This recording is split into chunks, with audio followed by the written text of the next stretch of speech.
Shalom, shalom, shalom à vous, bien-aimés dans le Seigneur Jésus-Christ. Je vous espère tous bien et ensemble, nous bénissons le Seigneur Jésus pour ce grand parcours déjà effectué. Il s'agit là de ce voyage qu'on a commencé depuis le 1er janvier jusqu'à ce 30. Aujourd'hui, jeudi, nous comptons 30 jours de ce mois de janvier. Et nous disons merci au Seigneur parce qu'on a vu beaucoup de personnes qui sont déjà tombées. Beaucoup de personnes qui crèvent, qui meurent. Mais vous et moi, nous sommes encore sur la terre des vivants. Et ce n'est que par sa pure grâce. Pourquoi ne pas lui manifester notre reconnaissance? Je bénis le Seigneur pour votre vie, pour nos vies, pour tout ce qu'il va encore accomplir dans nos vies. Il nous reste seulement 2 jours pour procéder les portes du mois de février 2025. Je vais commencer un enseignement avec vous. Ce sera une série d'enseignements intitulée « Pourquoi les enfants de Dieu ne sont-ils pas bénis selon les perspectives bibliques ?» Pourquoi les enfants de Dieu ne sont-ils pas bénis selon les perspectives bibliques? C'est-à-dire, il y a un grand déphasage par rapport à ce que nous lisons et nos vies. Un grand déphasage. Il y a un grand écart. Il y a une incompatibilité. Ce que nous lisons dans la Bible n'est pas ce que la majorité d'entre nous vit. Alors que la Bible est composée de 66 livres.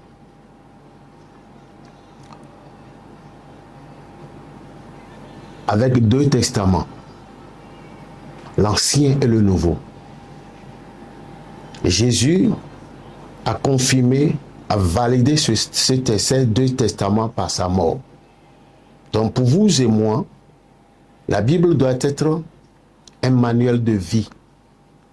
Et tout ce que nous trouvons ici comme promesses, prophéties, bénédictions, sont en principe nos droits de rédemption. Si quelqu'un a reçu Jésus, si vous aviez donné votre vie à Jésus et que vous devenez enfant de Dieu, en grandissant, vous devenez fils ou fille de Dieu, le contenu de la Bible, c'est votre droit de rédemption.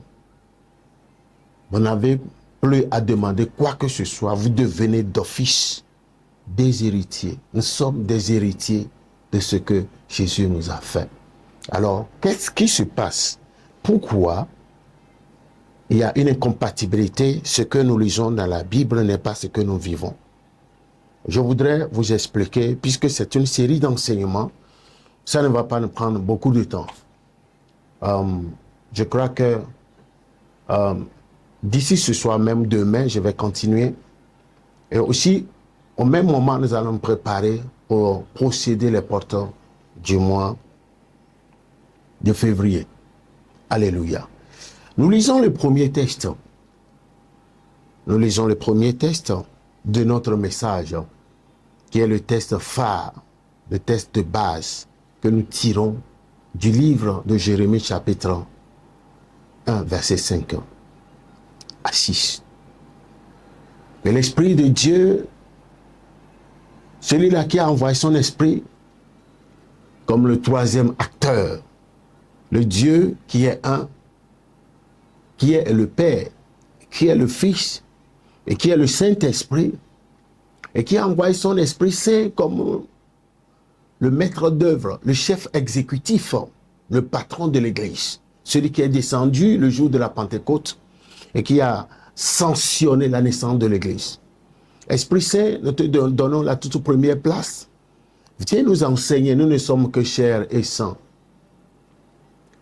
Donne-nous l'Esprit, donne-nous ton Esprit, tes pensées, qui vont nous aider à comprendre les réalités spirituelles de comment est-ce que Dieu fonctionne au nom puissant de Jésus. Amen. Bien-aimés, donc, comme je le disais, Nous lisons Jérémie chapitre 1 à partir du verset 5 à 6. La Bible déclare, Alléluia. Le verset 4 dit, la parole de l'Éternel me fut adressée en ces mots. Avant que je t'eusse formé dans le ventre de ta mère, je te connaissais. Et avant que tu fusses sorti de son sein, je t'avais consacré, je t'avais établi prophète des nations. Je répondis, ah Seigneur éternel, voici, je ne sais point parler car je suis un enfant. Et l'Éternel me dit, ne dis pas, je suis un enfant car tu iras vers tous ceux auprès de qui je t'enverrai et tu diras tout ce que je t'ordonnerai. Amen. Ne les crains point car je suis avec toi pour te délivrer, dit l'Éternel. Puis l'Éternel étendit sa main et toucha ma bouche. Et l'Éternel me dit, voici, je mets mes paroles dans ta bouche. Vous voyez ici, Dieu est l'auteur de notre vie. Dieu est notre créateur. Dieu est le faiseur de notre histoire. Le seul rédacteur, l'écrivain de tous les détails nous concernant. Alléluia. Si vous voulez, je peux vous ouvrir cette parenthèse avant de revenir sur ce texte. Alléluia. Nous allons rapidement lire Psaume 139, les versets 15. Psaume 139, versets 15 à 16. Qu'est-ce que nous dit la Bible? La parole de Dieu. Alléluia. Praise the Lord. La Bible dit, mon corps n'était point caché devant toi lorsque j'ai été fait dans un lieu secret, tissé dans les profondeurs de la terre. Quand je n'étais qu'une masse informe, tes yeux me voyaient et sur ton livre étaient tous inscrits tous les jours qui m'étaient destinés avant qu'aucun d'eux existât. Amen. Ce sont les détails qui ont eu lieu avant notre prise de conscience. Donc, gardez ceci comme information de base, que c'est Dieu qui est notre créateur.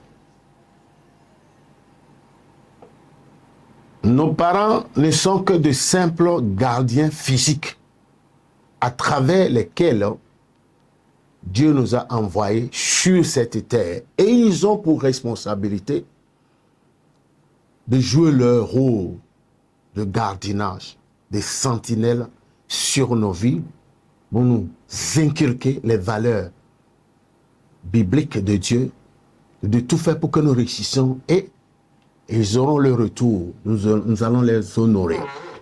Alléluia. Et donc, ici, nous voyons que c'est Dieu qui nous a créés. L'exemple de Jérémie était un exemple épatant et très clair. Avant la conception de Jérémie, Dieu le connaissait. Il avait consacré. Lui, il avait pour destinée pas un prophète local, pas un prophète national, mais pour destiner un prophète planétaire, dit prophète des nations. C'était la conception, c'était la maquette de Dieu, qui fut la vie de Jérémie. Donc Dieu l'avait mis à part. La mise à part parle de la consécration. Donc il y a dans cette consécration, il y a des choses qu'il ne devait pas faire parce qu'il y a des types de péchés. Il y a les péchés. Le péché, c'est un péché, mais il y a un type de péché qu'on appelle péché contre son destin. Péché, il y a ce type de péché, quand vous les commettez, votre code génétique sera complètement mélangé. Et Dieu lui-même ne pourra plus rien faire pour vous. Vous voyez, Marie ne pouvait pas devenir la maman de Jésus si Joseph lui avait pris sa virginité. Si il avait touché, elle ne serait jamais devenue la maman de Jésus. C'était un péché phare péché contre sa destinée. Vous voyez, donc, la mise à part, ce temps avait permis à Jérémie de savoir ce qu'il ne devait pas faire pour compromettre son ministère. Et ce qu'il devait faire pour avoir un ministère. C'est pourquoi vous allez constater que le type de prophète que Jérémie était prophète de jugement. Lui savait maudire, savait programmer les gens, écrire les noms des gens sur des pierres, les jeter dans la mer. Il n'était pas comme Isaïe, que lui qui avait donné presque tous les détails de Jésus avant sa naissance, même prescrit ce qu'il devait manger. Donc, la base ici est que c'est Dieu qui nous a créés. Nous sommes en train de traiter un sujet très saillant, très sensible. Aujourd'hui, nous voyons les enfants de Dieu qui se sentent inconfortables dans la maison de Dieu. Les enfants de Dieu, quand ils viennent à l'église, on constate qu'ils sont allergiques à la parole. Ils sont indisposés. Il y a une incompatibilité entre eux et la présence de Dieu. Ils ne supportent pas les longues prières, ils ne supportent pas les longs messages, ils ne supportent pas rester longtemps dans la maison de Dieu. Mais les espèces comme David, le prophète, un patriarche, l'ami de Dieu, un humain comme nous, étaient dans leur joie, dans leur peau, dans des bains spirituels. Il a dit, je suis dans la joie quand on me dit, allons dans la maison de l'Éternel. Mais pourquoi aujourd'hui vous et moi n'arrivons pas à supporter la présence de Dieu? Mais nous sommes à l'aise dans la distraction, dans des inutilités, quand on se met dans des poubelles pour faire des choses qui vont encore crever nos yeux, qui vont encore nous souiller, nous éloigner de Dieu. Bien-aimés, écoutez très bien. Alléluia. Alléluia. Donc, le premier point, c'est que Dieu nous a créés. Dieu nous a créés. Le deuxième point, c'est que nous allons voir que notre Dieu, c'est un Dieu qui fonctionne par alliance. Dieu fonctionne par alliance. Il ne fonctionne que par alliance.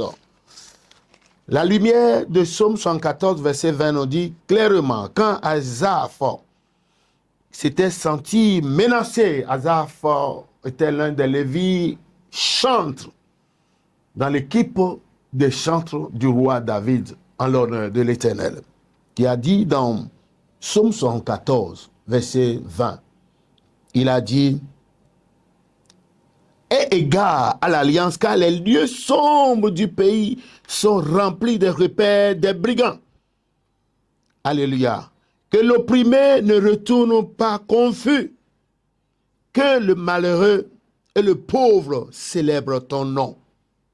Lève-toi, ô Dieu, défends ta cause, souviens-toi des ouvrages que tu fais chaque jour. Alléluia. Des outrages que tu fais chaque jour pour l'insensé. N'oublie pas les clameurs de tes adversaires, le tumulte sans cesse croissant de ceux qui s'élèvent contre toi. Et égard, respecte l'alliance. Qu'est-ce que Asaph voulait dire? Vous voyez le fils quand il est dans tous ses états, il voit le père qui ne réagit pas, le père qui devait se lever, le fils voit son père comme un tout-puissant, comme un Dieu qui a le pouvoir d'acheter les avions, qui a le pouvoir de le délivrer de tout danger, de le mettre à l'abri. Le fils, vous voyez, je parle d'un bébé, un bébé par rapport à son papa qui n'est pas encore grand. Quand son papa quitte la maison pour aller au boulot, il dit, papa, en revenant, achète-moi un bateau. Papa, en venant, achète-moi un papa de jouer. Achète-moi un avion. Tu vois? Donc, lui, dans sa tête, son papa, c'est un puissant, un super puissant, un opulent, quelqu'un qui est fort, puissant, très riche, capable de tout. Alléluia. Donc, Asaph, il s'étonne, il dit, mais les lieux sombres du pays sont remplis des repères des brigands. Deuxième leçon, Dieu ne fonctionne que par alliance. C'est pourquoi Asaph dit, mais tu es le gardien des alliances. Tu es le gardien des alliances. C'est pourquoi en anglais on dit, You are the covenant keeping God. Le gardien des alliances, le Dieu des alliances. Il avait mis David et ses fils dans une alliance de royauté. Et il a dit, si quelqu'un pourra défaire, en sorte qu'il n'y ait plus jour et nuit, et là, l'alliance qui existe entre David et nous, et moi, n'existerait plus. Nous sommes de cette même lignée, la lignée de la tribu de Juda. Nous sommes des rois. Apocalypse 5, 10 dit, il a fait de nous des sacrificateurs et des rois et nous régnerons sur cette terre. Donc nous sommes de la même lignée. Nous sommes dans une alliance. Dans une alliance. Pas n'importe laquelle.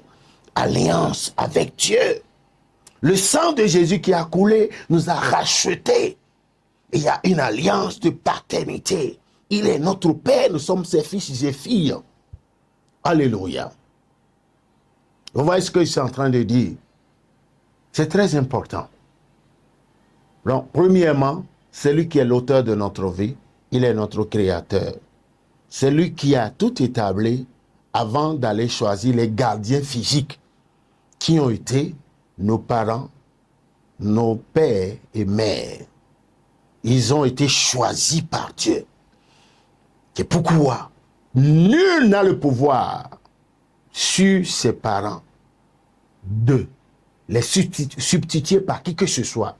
Même s'il y a eu des parents adoptifs, ils sont très différents des parents biologiques. Vous n'avez pas le pouvoir de les substituer. Même s'ils ne vivent plus, vous devez honorer leur mémoire. Praise the Lord. Alléluia. La deuxième étape, c'est que Dieu n'opère que par alliance. Donc, si vous n'êtes pas son fils, si vous n'êtes pas sa fille, vous n'êtes que juste une créature. Vous avez seulement droit aux bénédictions générales. Il y a le soleil, il y a l'oxygène, il y a la pluie, et puis c'est tout. Mais une fois que vous êtes engendré en Jésus-Christ, amen. Vous suivez ce que c'est en train de dire? Vous êtes engendré. Je vais donner encore 2 versets. Et puis on va s'arrêter ici aujourd'hui. Demain, nous allons continuer. Pourquoi les enfants de Dieu ne sont-ils pas bénis? Aujourd'hui, il y a trop de mélange. Nous lisons rapidement Jean, chapitre 1. Chapitre 1, verset 12 à 13. Alléluia. La Bible dit, si je vais jusqu'au niveau du verset 11, il est écrit, elle est venue, la lumière, chez les siens, et les siens ne l'ont point reçue. Jésus est venu en tant que lumière parce que la terre est remplie de ténèbres. Et les siens ne l'ont point reçue. Mais à tous ceux qui l'ont reçu, à tous ceux qui l'ont reçu, qui ont reçu cette lumière, à ceux qui croient en son nom, elle leur a donné le pouvoir de devenir enfants de Dieu, lesquels sont nés, alléluia, non du sang, ni de la volonté de la chair, ni de la volonté de l'homme, mais de Dieu. Donc quand vous passez par ce processus, vous devenez enfant de Dieu. Là, vous allez connaître le deuxième type de naissance, qu'on appelle la naissance spirituelle, engendrée en Christ. Là, vous êtes sorti enfant de Dieu. La Bible, King James dit fils de Dieu. Donc, vous sortez en même temps, vous êtes né adulte. Alléluia. Sons of God, son of God. Amen. Donc, par ce processus, vous êtes reconnu, vous êtes connu du ciel, vous êtes reconnu par le ciel. Et Luc 10, verset 20 dit, Jésus, il a dit à ses disciples, ne vous réjouissez pas de ce que les démons fuient, que vous avez pu chasser les démons. Mais plutôt réjouissez-vous de ce que vos noms soient écrits, ou vos noms sont écrits dans le livre de vie. Donc quand on passe par ce processus, on a son nom écrit dans le registre de l'état civil céleste, appelé livre de vie.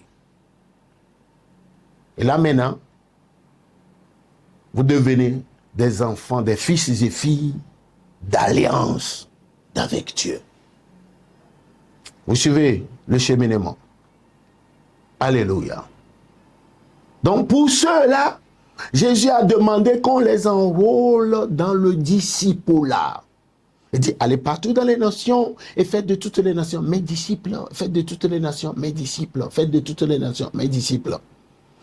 Il a dit dans Matthieu 6, à partir du verset, Matthieu 6, à partir du verset 27. Là, je vais glaner sur ce texte et demain, nous allons commencer par aller en profondeur. Parce qu'il va falloir que vous compreniez clairement les raisons pour lesquelles il semble que Dieu n'est pas réactif. Dieu est très réactif. Dieu a toujours exaucé les prières de ses enfants. Dieu n'a pas besoin que nous lui fassions des redites. Il n'a pas besoin que nous lui saturions par des prières. Fais-moi ceci, fais-moi cela, fais-moi ceci. Non, non, non, non. Les prières de combat sont différentes des prières de supplication ou de demande. Si nous lisons Matthieu chapitre 6, verset 8, la Bible dit, verset 7 dit, en priant, ne multipliez pas de vaines paroles, comme les païens qui s'imaginent qu'à force de paroles, ils seront exaucés. Ne leur ressemblez pas, car votre Père céleste sait de quoi vous avez besoin avant que vous le lui demandiez. Le Père céleste sait. Non, si tu es en alliance avec Dieu, tu n'as pas besoin de... Il suffit de... Seigneur, bénis-moi, j'ai besoin de ceci. Seigneur, j'ai besoin de cela. Merci, merci. C'est tout. Dieu connaît. Maintenant, il faut que nous soyons dans les liens, nous soyons dans sa présence, comprenions le motif, le module de l'alliance dans laquelle nous sommes. Donc, le chapitre 6, à partir du verset 27, la Bible dit, qui de vous, par ses inquiétudes, peut ajouter une coudée à la durée de sa vie? Et pourquoi vous inquiétez? Pourquoi vous inquiétez au sujet du vêtement? Considérez comment croissent les lits des champs. Ils ne travaillent ni ne filent. Cependant, je vous dis que Salomon, même dans toute sa gloire, n'a pas été vêtu comme l'un d'eux. Si Dieu revêt ainsi l'herbe des champs qui existe aujourd'hui et qui demain sera jeté au four, ne vous revêtira-t-il pas à plus forte raison, gens de peu de foi? Et il a dit, ne vous inquiétez donc au point et ne dites pas que mangerons-nous, que boirons-nous, de quoi serons-nous vêtus? Car toutes ces choses, ce sont les païens qui les recherchent. Car votre Père sait que vous en avez besoin. Il a dit, cherchez premièrement le royaume et la justice de Dieu. Alléluia. Et toutes ces choses vous seront données par-dessus. Ne vous inquiétez donc pas du lendemain, car le lendemain aura soin de lui-même. À chaque jour suffit sa peine. Demain, je reviendrai sur ça. Alléluia. Vous êtes bénis. Demain, par la grâce de Dieu, nous allons rentrer en profondeur. La Bible dit toutes ces choses, ce sont les païens qui les recherchent. Beaucoup n'arrivent pas à comprendre ce que Jésus voulait dire. Dieu n'agit que par ce qu'il a écrit. Dieu respecte sa parole. Il a dit à Jérémie, je veille sur ma parole pour l'exécuter. Dieu ne fera rien en dehors de sa parole. Dieu ne viole pas son protocole. Praise the Lord. Il ne viole pas son protocole. Psaume 148, verset 6 dit, il a établi des lois, il ne les violera point. Mais nous devons comprendre comment fonctionne Dieu. Il n'agit que par selon sa parole. Et il ne fonctionne que par les clauses de son alliance. Dieu n'agit que par alliance. Il fonctionne par alliance. Dieu fonctionne que par alliance. S'il y a quelque chose entre toi et Dieu, c'est ce qui va l'engager. Et toi aussi, alléluia. Demain, nous allons voir le protocole, ce qui doit être priorisé. Nous allons voir les différents niveaux de priorité dans la vie de l'homme. Et je vais expliquer ce texte. Après avoir écouté toute cette série d'enseignements, votre vie ne sera plus jamais la même. Elle ne sera plus jamais. C'est pourquoi je prophétise sur ta vie. Vous savez, l'Église est une école de base qui constitue l'armée de base de terre de Jésus. Et les saints sont censés être formés. Je bénis ta vie. Je demande que Dieu éloigne de toi tout ce qui a émaillé ta vie, tout ce qui t'a pris en otage et qui te rend confus, en sorte que tu ne sois pas en mesure d'écouter la parole de Dieu, de se faire éduquer par la parole de Dieu, d'être instruit par la parole de Dieu et de savoir que tu n'agiras que par elle. Dieu a dit à Jérémie que ce livre de la loi ne s'éloigne point de ta bouche. Agis fidèlement selon tout ce qui est écrit. Et c'est alors que tu réussiras. Que Dieu te donne la capacité d'agir que par la parole de Dieu, que par ce qui est écrit, afin de le voir à tes côtés, devant toi, comme ce lion capable de dévorer tes ennemis. Ceux-là qui ont jonché ta trajectoire, ceux-là qui n'ont pas voulu que tu continues, qui ont miné ta trajectoire, tu dois aller vers ta destinée. Tu as une grande destinée. Tu as une grande destinée à accoucher. Dieu a mis des potentiels en toi. Dieu a mis des potentiels en toi. Dieu a mis des grâces en toi. Tu as des vies à accoucher. Il y a des gens qui seront connectés à toi, que tu dois allumer, des destinées à allumer. Je libère cette grâce sur ta vie.